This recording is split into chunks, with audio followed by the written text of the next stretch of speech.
Jeeva cinema நேயர்களுக்கு வணக்கம். நேத்து வந்து ஜனநாயகன் படத்தோட ஃபர்ஸ்ட் சிங்கிள் ரிலீஸ் ஆயிருந்துச்சு, பார்த்துருப்பீங்க. அதுல இருக்க வரிகள்லாம் கேட்டிருப்பீங்க. அத பத்தி உங்களோட கருத்த சொல்லுங்க. இல்லை, இந்த ஜனநாயகன் படம் வருவதற்கு முன்னாடி அது ஏன் இந்த அளவுக்கு விவாத பொருள் ஆகுதுன்னா, ஒரு சினிமா எடுக்கிறது யார் வேணாலும் எடுக்கலாம். அது அவங்கவுங்களுக்குள்ள ஜனநாயக உரிமை. யார் வேணாலும் நடிக்கலாம், யார் வேணாலும் தயாரிக்கலாம். அதில் ஒன்றும் யாருக்கும் தடை கிடையாது. அப்படி தடை விதித்தால் அது ஜனநாயகத்துக்கு எதிரானது தான்.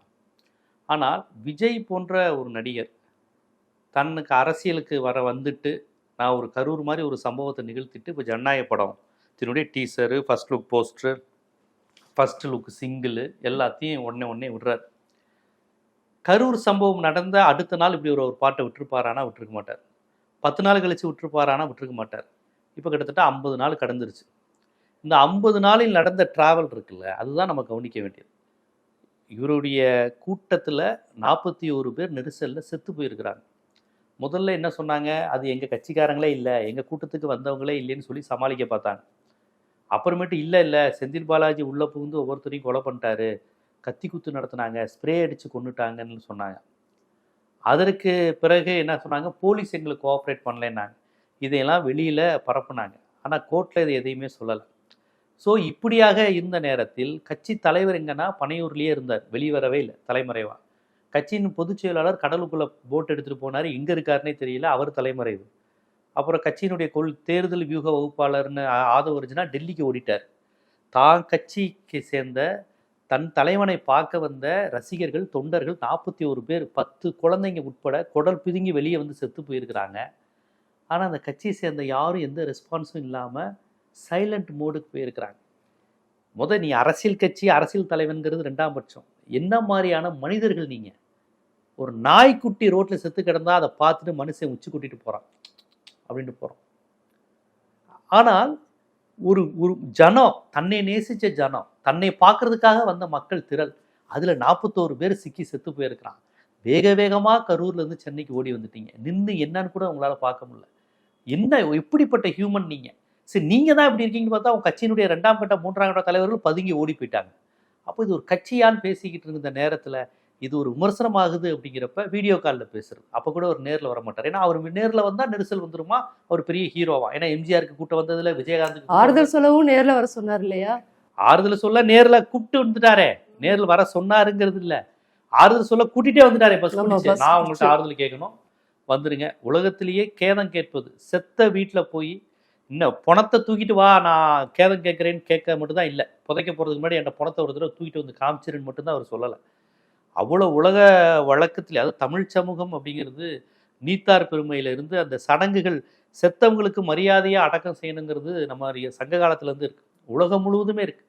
போரில் செத்து போகிற வீரனாக இருக்கட்டும், இயற்கையில் மரணம் அடைஞ்சாலும் அந்த தன்னுடைய அடக்கம்ங்கிறது மரியாதையாக நடக்கணும். நான் எங்கே இருந்தாலும் என்னோட சொந்த ஊரில் என் அடக்கத்தை வைங்கிறது. அது இறந்ததுக்கப்புறம் மனிதனுக்கு தன்னை மரியாதையாக அடக்கம் செய்யணும். நம்மளை தூக்கிட்டு போகிற 4 பேர், இப்படியெல்லாம் ஒரு உரையாடலுக்கு உண்டு. இறந்த போது அவனை அடக்கம் செய்வது குறித்த ஒரு உரையாடலை, ஒரு நீண்ட நெடிய ஒரு ஆழமான உரையாடலை கொண்ட சமூகம் தமிழ் சமூகம். இந்த தமிழ் சமூகத்தில் எல்லா வழமைகளையும், மரபுகளையும், நாகரிகங்களையும், பண்பாடுகளையும் எல்லாவற்றையும் போட்டு உடைச்சிட்டு செத்து போய் பாதிப்படைந்தவனை வா வா வா வா ஹோட்டலுக்கு வந்து ஒவ்வொருத்தனா வந்து கேட்டு, குப்புசாமியா நீ ராமசாமியா, வா வா உனக்கு கொஞ்ச நேரம் அழுதுமா, அந்த அழுதுட்டு போறேன்னு கேட்ட ஒரு அவமானப்படுத்துறதுக்குல, செத்து போனதை விட அவமானம், அவங்கள கொடுமைப்படுத்தி அவங்கள ஆனா இந்த ஒரு விஷயத்துல வந்து விஜய் மேல மட்டும் இல்ல, பாதிக்கப்பட்ட மக்களுமே வந்து இயல்பு நிலைக்கு வந்த மாதிரி தான் இருந்துச்சு இல்லையா? இயல்பு நிலைக்கு வந்த மாதிரி மட்டும் இல்ல, விஜய் தலைவர் ஆகணும்னு உடனே சொல்றாங்க. குழந்தை போனாலும் பரவாயில்ல அப்படின்னு. அதுதான் நம்மளால சகிச்சுக்கவே முடியாது. அதுதான் விஜய் போன்ற பணக்காரர்களுடைய பலம். இதை நம்ம எப்படி பார்க்கணும், பணம் படைத்தவன், பணம் இல்லாதவன். நான் தெரியாம கேட்கிறேன், ஒரு பணம் இல்லாத ஒருவனால் ஒரு உயிர் போயிருந்தா அந்த பெத்தவங்க அவனை விட்டுருப்பாங்களா? ஒரு பிச்சைக்காரனால், பணமே இல்லாத ஒரு பிச்சைக்காரர், அவரால் ஒரு குழந்தை பாதிப்படைந்து அவர் ஏதோ செய்து அந்த குழந்தை உயிர் போயிருந்தா பெத்தவங்க விட்டுருப்பாங்களா? அந்த பிச்சைக்காரன் மனநிலை சரியில்லாதவன் கூட பார்க்காம அந்த மனிதனை அடித்து கொண்டிருப்பாங்கல்ல. லிஞ்ச் சமூகமே சேர்ந்து அடிச்சிருக்கும்ல. ஏன் அவனை மட்டும் அடிக்கிறீங்க? விஜய் வந்து தலைவர் ஆகணுங்கிறீங்க. விஜய் பணக்காரர், அந்த பிச்சைக்காரர் பணம் இல்லாதவர். அப்போ அந்த சமூகத்தில் வந்து ஒரு பொருள் என்னெல்லாம் படுத்துது, பணம்ங்கிறது என்ன பாடுபடுத்துதுங்கிறப்ப ரொம்ப அவமானமாக இருக்குது. அதுவும் பெத்த குழந்தை போனால் போகட்டும், குழந்தை ஐசியூல சேர்த்துட்டு வந்துட்டுலாம் ஒரு தாய் அது வந்து இப்போ அந்த பொதுக்குழுல வந்து ஒரு லேடி சொல்றாங்க, என் பொண்ணு சீரியஸா இருக்கா, ஐசியூல இருக்கா, ஆனாலும் இந்த நடிகர் விஜயை பார்க்க வந்தேங்கிறாங்க. இது எப்படி இப்படி சொல்லிட்டு அவங்களுடைய சொந்தக்காரங்கெல்லாம் திட்ட மாட்டாங்களா? ஏம்மா வெக்கமா இல்லையாம்மா உனக்கு? என்னம்மா இப்படி பேசுறேன்னா, அந்த பொண்ணுக்கு புருஷன் இருக்காரா, அப்பா இருக்காரா, அக்கா, தங்கச்சி, மாமியார் யாருமே சொல்ல மாட்டாங்களா நண்பர்கள்னு? அந்த அவங்களுக்குலாம் பக்கத்து வீடு எதிர்த்து வீட்டில் உள்ளவங்களாம் இப்படி என்னன்னே தெரியல. இதெல்லாம் சொல்லிதான் புரிய வைக்கணும். அவங்களுக்கே இயல்பா வரணும் இல்லையா? ஒரு அம்மா வந்து என் குழந்தை வந்து ஐசியூல இருக்கு, ஆனா விஜய்க்காக வந்திருக்கேன்னு சொல்றது எவ்வளவு பெரிய அபத்தம். இல்ல அதைத்தான் சொல்றேன். இதையெல்லாம் பார்க்கும்போது இப்படி ஒரு அபத்தமான ஒரு மனிதர்கள் மத்தியில் நம்ம வாழ்றோமான் இருக்கு. இதை பயன்படுத்துகின்ற இந்த பணக்கார கோடீஸ்வர விஜய் போன்றவர்கள், பணம் இருந்தா நம்ம யாரை வேணாலும் என்ன வேணாலும் பேச வைக்கலாம். கொலையே நடந்தாலும், மரணமே தன்னால் நிகழ்ந்தாலும் 30 நாள்ல நம்ம பக்கம் கொண்டு வர வைக்கலாங்கிற இந்த மனநிலை இருக்குல்ல, இதுதான் ஆபத்தான ஒரு விஷயம். வரவேண்டிய சமூக அறச்சீற்றம் யாருக்கும் இல்லாம போயிருச்சேங்கிற வேதனை தான் எனக்கு இருக்கு. இப்ப பாருங்க, இந்த ஜனநாயகன் இந்த ஃபர்ஸ்ட் சிங்கிள்ல இந்த பாட்டுல வரிகள் வருது. இந்த வரிகள்லாம் எப்படி எழுதுனாங்கன்னு தெரியல. தனக்குன்னு வாழாத நீ தரத்துல தாளாத ஒருத்தனும் வாரானே திருத்திட போறானே. எப்படி இந்த வரியை இவருக்கு எழுதுறாங்க? தனக்குன்னு வாழாத, தனக்குன்னு வாழாம மக்களுக்காக அவர் வாழ்றாராம். மக்களுக்காக ஒருவர் வாழ்ந்தது எது? பனையரை விட்டு வெளியே வராத இவர் தனக்குன்னு வாழாம மக்களுக்காக வாழ்ந்துட்டு இருக்காராம். தலைவன்கிறவனே மக்களோட இருக்கிறவன், மக்களுக்காக பேரணி நடத்துறவன், மக்களுக்காக போராட்டம் நடத்துறவன். பனையூரை தாண்டி வராத விஜய், பனையூரை தாண்டி அவர் வந்தாலே பெரிய விஷயம். அவர் புசியான்னு சொல்றாரு, அவரை இட்டுக்குன்னு வந்து இட்டுக்குன்னு போறதுதான் என் வேலையேங்கிறாரு. இப்படி எந்த கட்சி பொதுச் செயலாளரும் சொன்னதில்லை. இப்பேற்பட்ட ஒரு நபருக்கு தனக்குன்னு வாழாத தரத்துல தாழாத ஒருத்தனும் வாரானே திருத்திட போறானா? யாரை திருத்திட போறீங்க? இங்க உள்ள அரசியல் கட்சிகள் எதற்கும் கால் தூசி பெறாத நபர் விஜய். நீங்க இங்க இருக்கிற கட்சியெல்லாம் திருத்த போறேன்னு சொன்னா குறைந்தபட்சம் அந்த கட்சிகள் இதுவரையும் பயன்படுத்திய ஒரு செயல்படுத்திய நாகரிகங்கள், கண்ணியம், செயல் திட்டங்களை பண்ணியிருந்தா பரவாயில்ல. இதுவரை இருக்கிற கட்சிகளுடைய எல்லா நல்ல விஷயத்தையும் குழி தோண்டி புதைக்கிறீங்க. இவர் வந்து மக்கள்கிட்ட வந்து திருத்திட போறாராம். யாரை திருத்த போறாரு? உங்க கட்சியில யாரை திருத்த போறீங்க நீங்க? மக்களை, எந்த மக்களை திருத்த போறீங்க? மக்களை வந்து இந்த ரசிக வெறியில இருந்து நாம தான் திருத்தணும். இவர் யாரை திருத்திட போறாரு? யாரை திருத்த இவருக்கு உரிமை இருக்கு, தகுதி இருக்கு, தார்மீகம் இருக்கு? இந்த வரிகளை வெக்கமே இல்லாம இவங்க எழுதியிருக்கிறாங்கிறதா எனக்கெல்லாம் புரியல. எப்படி யார் வேணாலும் ஒரு கொலை செஞ்சவன், ஒரு கோட்ஸே, காந்தியை கொன்னவன்லாம் நாளைக்கு வந்து நான் ஒரு கடவுள், நான் ஒரு மகான், நான் ஒரு மீட்பர், நான் ஒரு மேய்ப்பர் அப்படின்னா மக்கள் நம்புவாங்களா? மக்களுக்கு குறைந்தபட்சம் ஒரு கோவம் வரல, டே நீ காந்தியை கொண்டவனாச்சேடா. ஆனா காந்தியை கொண்டவனையும் இப்ப கொண்டாடுறாங்க. அவர் ஒரு மிகப்பெரிய தேசபக்தன்னு சொல்லக்கூடிய நிலையில இருக்கு. காந்தியை கொண்டவனை கொண்டாடுறாங்க. 41 பேர் குழந்தைகள் உட்பட மரணத்திற்கு காரணமா இருந்த ஒருத்தரை வந்து தனக்குன்னு வாழாத புனிதர் உத்தமர் காந்திங்கிற மாதிரி பாடல் வரிகளை எழுதி வச்சிருக்காங்கன்னா இதெல்லாம் எங்க இந்த நாடு போகுதுங்கிற கேள்வி வருது இல்லைங்களா? அடுத்து இன்னொரு வரி என்னது? இது ஒரு மாபெரும் நாடு, அதன் வேறுகளில் நம் வேர்வியை பாரு. ஏதோ விவசாயம், தமிழ் தேசியத்திலலாம் அவருக்கு உடன்பாடு இருக்கிற மாதிரி. இதே பாட்டிலே ஹிந்தி வரி வேற வருது. என்ன வரினா, ஆவோ டுகெதர் பையா பையா, ஜாதி பேதமெல்லாம் லேதையா என்ற இந்தி வரிகளும், அதனை தொடர்ந்து நீங்கள் சிநேகம் போல் என்ற மலையாள வரிகளும் வருது. அதாவது இப்ப இந்த இடத்துல இப்ப ஒரு ஆவாவோன்னு தான் யாரை சொல்றாரு? என்ன, அதாவது எந்த கருத்தும் எந்த மக்களுக்கான எந்த செயல்பாடும் இல்லாம பொதுவாக நான் இந்தியை ஆதரிக்கிறேன், தெலுங்கு ஆதரிக்கிறேன், நான் விவசாயத்தை ஆதரிக்கிறேன், ஆனா உன் செயல்பாடுகள்ல எதுவுமே இல்லாம பாடல் வரிகள் மூலமா தன்னை ஒரு புனிதராகவும் கடவுளாகவும் கட்டமைக்கிறது ரொம்ப ரொம்ப ஆபத்து. மற்றபடி ஒரு படம் எடுப்பதோ நடிப்பதோ எதுவுமே இங்க இது இல்லை. எனக்கு இதையெல்லாம் பார்க்கும்போது தமிழ் படம் ஸ்பூஃப் வந்துச்சுல, எல்லா தமிழ் படங்களையும் கிண்டல் பண்ணி மிர்ச்சி சிவா நடிச்சார். உண்மையிலே அதுதான் அந்த மாதிரி தான் இருக்குது. இவரை போய் கடவுள் மாதிரியும் உத்தமர் மாதிரியும் மக்களை காப்பாற்ற வரப்போறீங்கிற மாதிரி பாடும்போது அது நமக்கு வந்து ரொம்ப ஒரு சமூகம் இன்னும் இவ்வளவு மோசமா இருக்கு. ஒரு தப்பானவனை கொண்டாடும் போது அதை கண்டிக்கிற உரிமை ஊடகத்துக்கு இருக்குல்ல, அந்த கோபம் தான் நமக்கு வருது இதுல.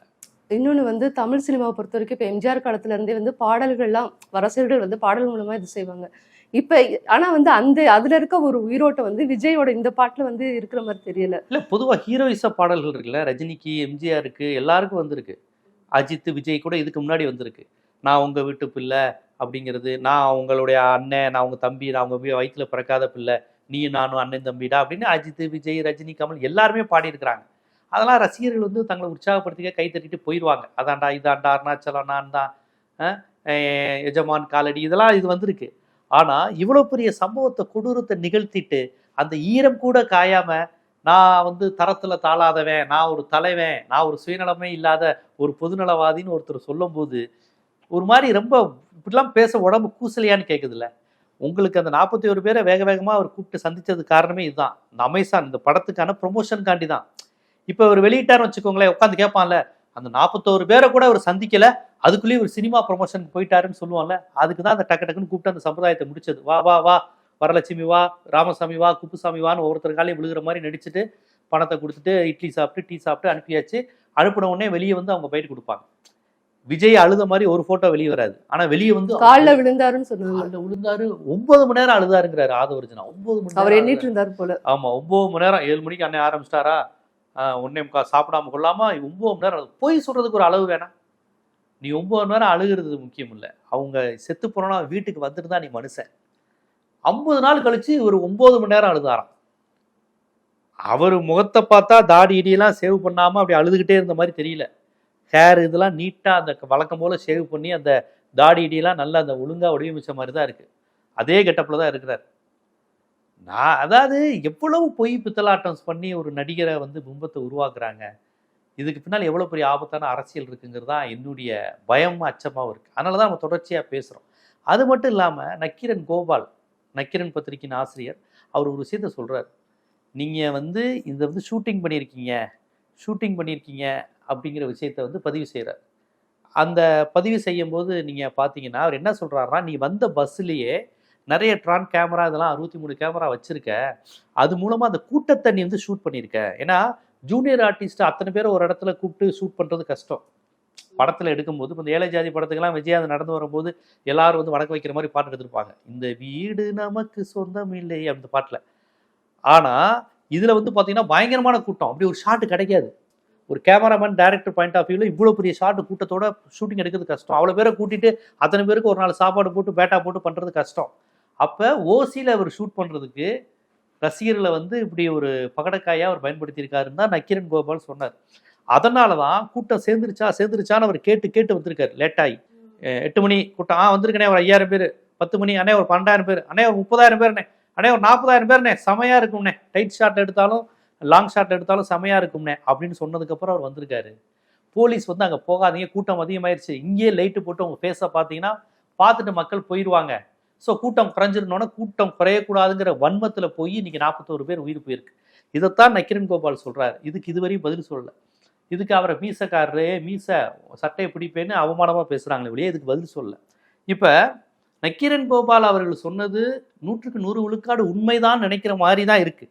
இப்போ இந்த மாதிரி கான்செப்ட்லாம் அவங்க ஏற்கனவே யோசித்து வச்சுருப்பாங்க. கரூர் சம்பவத்துக்காகலாம் படம் எப்போ இருந்தோ நடந்துகிட்டு இருக்கு ஷூட்டிங்.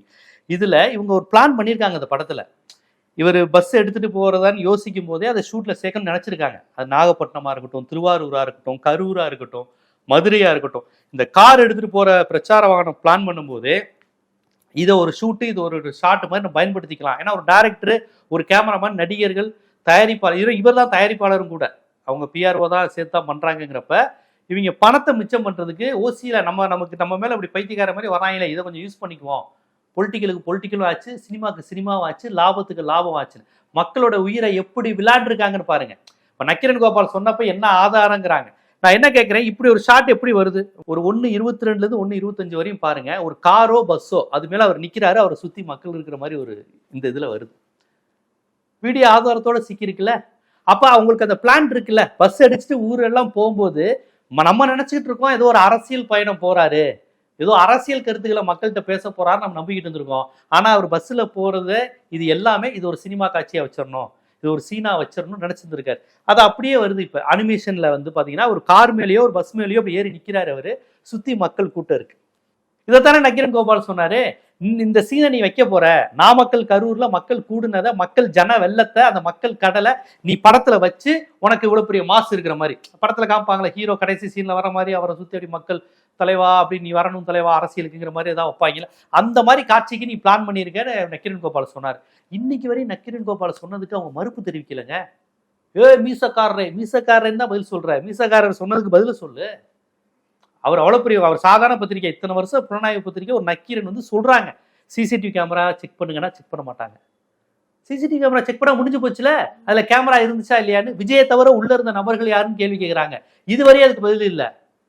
கேமராமேன்ஸ் உள்ள இருந்தாங்களான்னு கேட்கறாங்க, பதில் இல்ல. இல்லைன்னு கூட சொல்ல மாட்டேங்கிறாங்க அவங்க.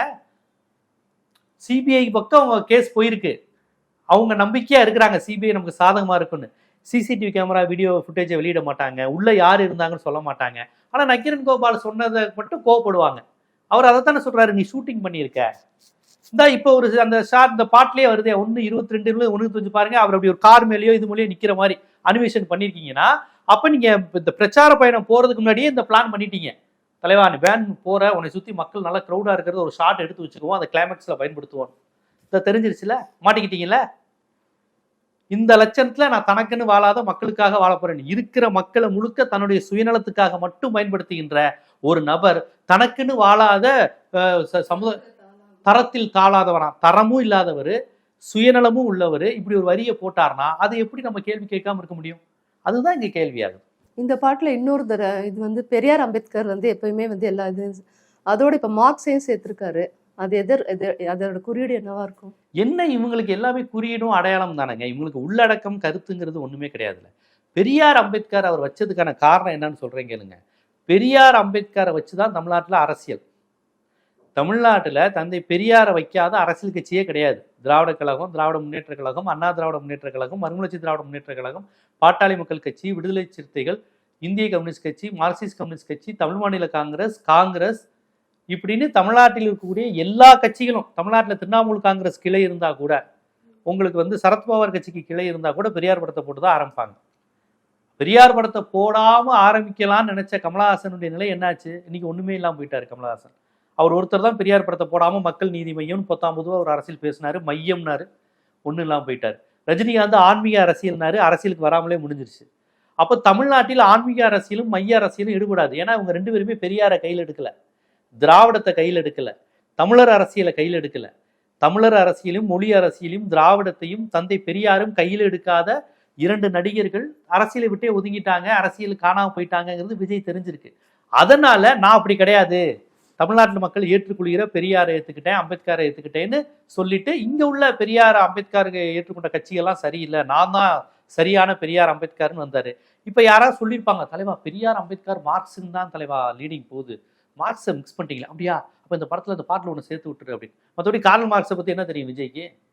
நான் ஒரு கார்பரேட் கிரிமினல்னு சர்க்கார் படத்தில் டயலாக் பேசின ஒருத்தர்கிட்ட போய் கார்ல் மார்க்ஸை பற்றி என்ன தகுதி இருக்கு அவருக்கு? கார்ல் மார்க்ஸுடைய தத்துவம் ஏதாவது தெரியுமா? நீ கார்பரேட் எதிர்ப்பு அரசியல்னா அவருக்கு என்னன்னு தெரியுமா?